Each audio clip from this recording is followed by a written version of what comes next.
जय माता दी। वैसे तो ये टाइमलेस रीडिंग होगा, लेकिन नवरात्रि शुरू होने वाला है तो मैंने मैया को पूछा कि आप आने से पहले हमें क्या कहना चाहती हैं, हम सभी के लिए क्या मैसेज है। तो ये जो कार्ड आया है, चलिए मैं आपको बताती हूँ। यहाँ पे ऐसा लगता है कि माँ आपको ये कहना चाहती है कि आपका जो दिमाग है ना, बहुत ज़्यादा सोचता है, ओवर थिंक करता है। ऐसा लगता है कि दिमाग ना सोच सोच के पका जा रहा है। और यहाँ पे मुझे ये भी लगता है कि कुछ लोग जो है अपने जीवन को दूसरे के जीवन से कंपेयर करते हैं, और उनको ये लगता है कि शायद उसकी लाइफ मेरी लाइफ से ज़्यादा बेटर है। या कभी कभी ऐसा भी होता है ना कि हम ये सोचते हैं कि उनसे ज़्यादा काबिल हैं हम, लेकिन दूसरों को ज़्यादा मिल रहा है।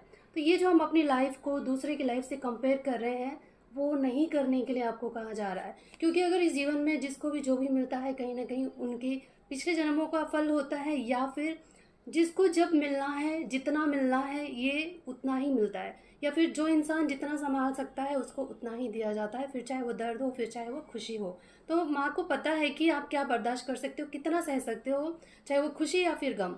तो वो उतना ही दे रही है। तो आप इतना क्यों सोच रहे हो? क्या आपके हाथ में कुछ है क्या? आप सिर्फ ये कर सकते हो कि उस सिचुएशन में अपने आप को कैसे ढालना है। तो माँ आपको बस इतना कहना चाहती है कि अपने दिमाग को इतना दौड़ाना बंद कर दो। आपका दिमाग ऐसा लग रहा है ना कि अभी फट ही जाएगा, ओवर थिंक कर रहे हो, बहुत ज़्यादा स्ट्रेस ले रहे हो। जीवन आपका जो है, धीरे धीरे आप बढ़ रहे हो। ऐसा लग रहा है कि आप आगे बढ़ने से पहले ना डर रहे हो, एक एक कदम ना फूक फूक के रख रहे हो।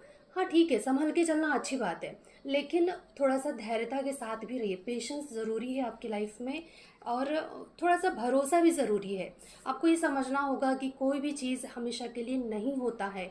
हम सब इंसान हैं, और हम सब के जीवन में ये साइकिल ज़रूर आता है, जब हमें अच्छा या बुरा जो भी अनुभव हम करते हैं, हम सभी करते हैं, सबके जीवन में एक बार ज़रूर आता है। तो इतना ज़्यादा अपने आप को अकेला समझना, अपने आप को ऐसा महसूस करना कि सिर्फ मेरे साथ ही होता है, या मैं अकेला रह गया, अब तो कोई रास्ता ही नहीं बचा है, अब तो कुछ भी अच्छा नहीं हो सकता है, इस तरीके का जो सोच है, उस चीज़ से आपको निकलने के लिए कहा जा रहा है। अपनी सोच को बदलने के लिए कहा जा रहा है। हमेशा अंधकार में भी कोई ना कोई रास्ता ज़रूर होता है, बस हमारे नज़रिए की देरी होती है। आप ढूंढिए रास्ता कि कैसे निकला जा सकता है। भगवान ने हमें, माता रानी ने हमें इतना इतना सक्षम तो बनाया है कि हम हर एक सिचुएशन से अपने आप को निकालने का रास्ता ढूंढ ही सकते हैं।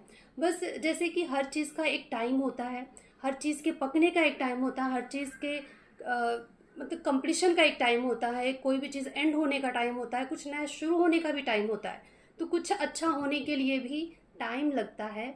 तो आपको बस थोड़ा सा पेशेंस रखने के लिए कहा जा रहा है कि इतना ज़्यादा घबराने की ज़रूरत नहीं है। हम एक ऐसे संसार में रहते हैं जो हर एक इंसान इन ग्रहों से